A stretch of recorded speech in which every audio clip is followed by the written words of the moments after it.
Sorry for your loss.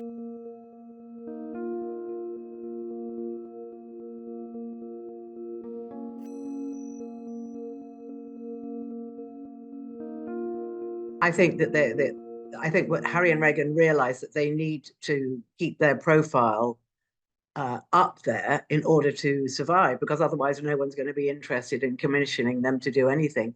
But they seem to be hitting the sort of humiliation TV button now when they are, like for instance, South Park, as you were talking about, and now the odd sort of weird show that Harry has done. But it seems to me that people just want to poke fun at Harry.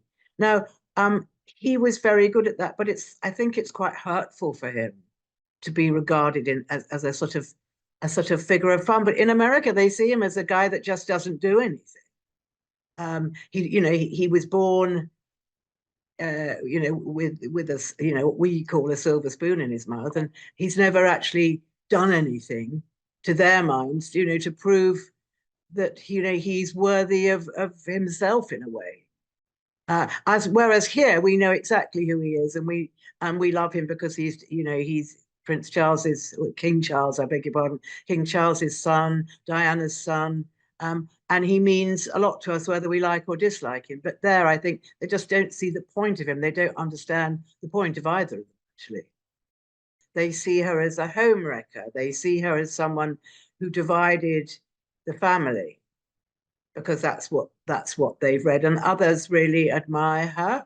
So it's a bit like Trump and Harris. I think people feel very strongly, but it's easier. I think somehow Meghan Markle is easier to remember than Harry for some reason, and I think that Meghan is the one that certainly had the voice in the United States. I mean, that's where she's from. She's a TV star there for her program Suits. So she's recognizable. And remember what a huge place America is, and not all of them even, they probably don't even know that Charles is our king. So they don't necessarily know anything about the monarchy unless they're really interested.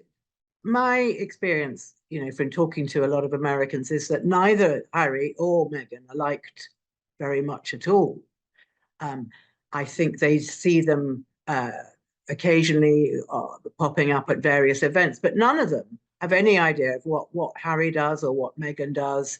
And they just see Harry as the one that broke away, if they know enough about it, they see Harry as the one that broke away from his family. And I think Americans are so family orientated, because that's their roots, that they can't understand that, or they find that difficult to understand how he could have done that.